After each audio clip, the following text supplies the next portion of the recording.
There's a moment every delivery driver has at the end of a long driveway, sitting in the cab, deciding whether to get out and figure out the gate or just leave the package at the road.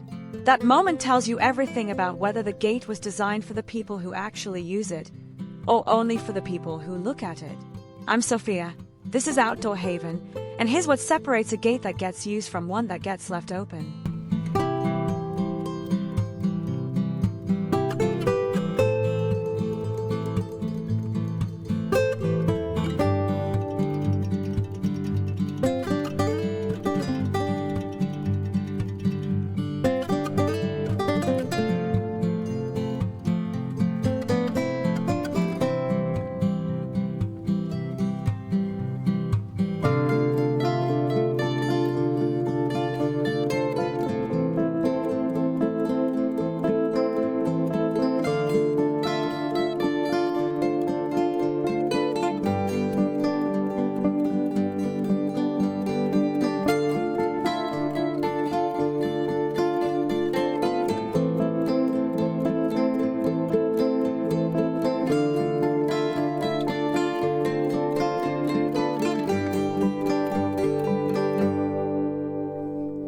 Watch a gate for a week and it tells on its owner.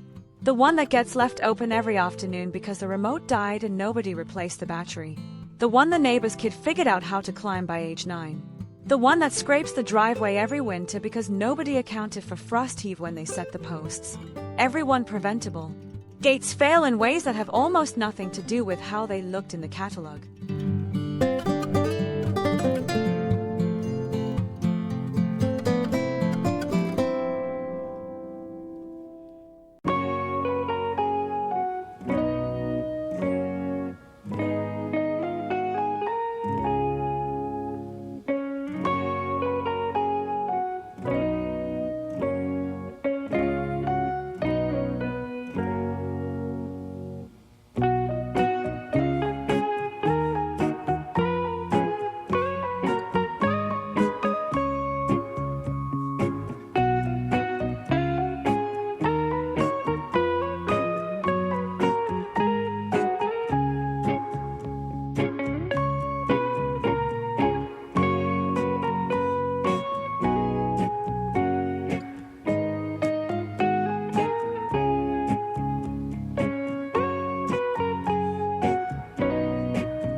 The homeowners who get it right tend to make the same small decision early.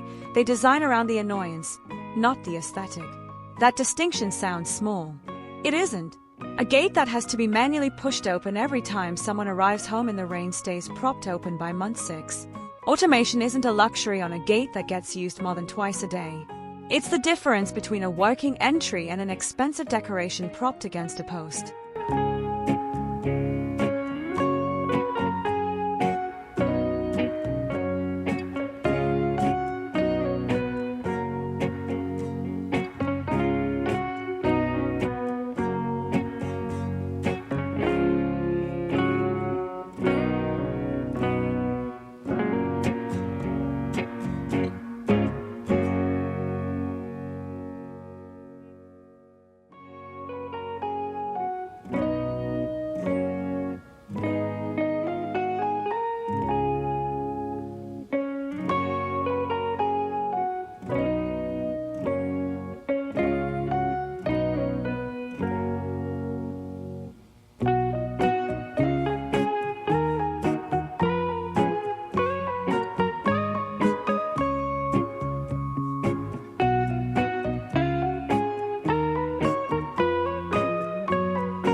Every gate has a survival list. Sun on a south-facing driveway will bleach unsealed wood in 1 season and warp cheap aluminum panels within 3. Salt spray near the coast eats standard steel hardware from the inside out. And the failure shows up first at the hinges where nobody's looking. Snow country adds another problem. Ground shift over freeze-thaw cycles will rack a gate out of square by the second winter if the piers weren't sunk below the frost line. The climate quietly writes half the specification before the homeowner ever picks a style.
Then there's the question of what the gate says about what's behind it.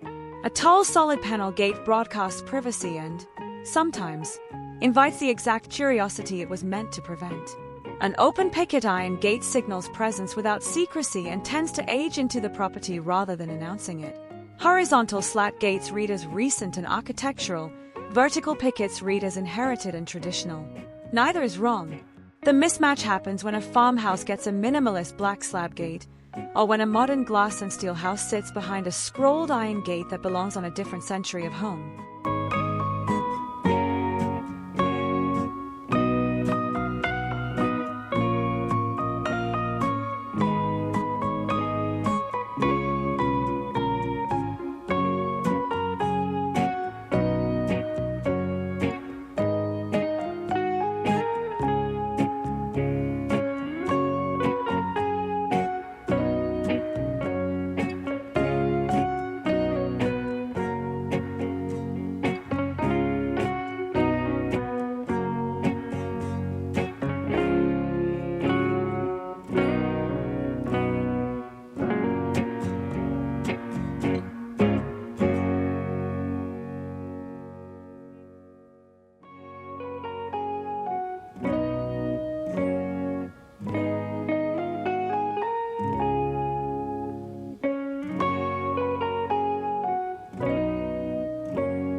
Something worth thinking about before committing to any of it.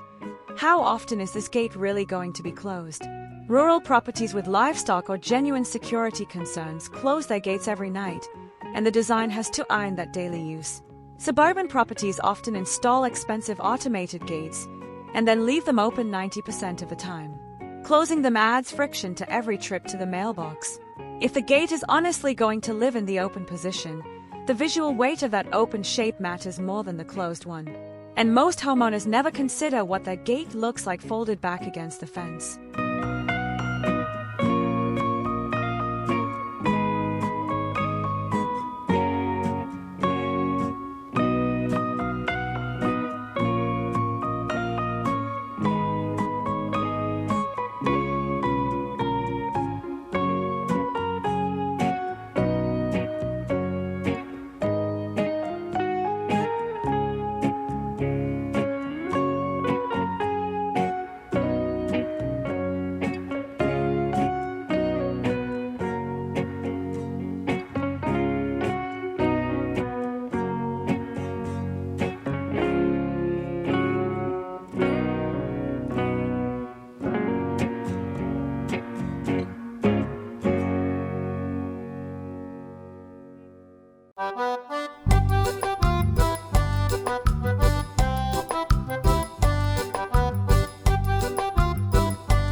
Lighting is the layer almost everyone forgets until the first winter evening arrives at 5 o'clock. A gate without lighting becomes a black rectangle at dusk, and the whole entry disappears with it. Two low warm white fixtures on the pillars, aimed down rather than up, hold the entry visible without turning it into a runway. Solar caps look tempting. They rarely produce enough light to matter past October.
live with a gate long enough and it stops being about the material or the style. What matters is whether it fits the way the property breathes. The arrivals, the weather, the small daily moments nobody plans for. The good ones settle into that rhythm without asking to be noticed.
Rural gate or suburban gate? Security or just style? Which side is your property on? Tell me in the comments. I read them before the next script goes into production. And hit subscribe so Outdoor Haven lands in your feed when it does.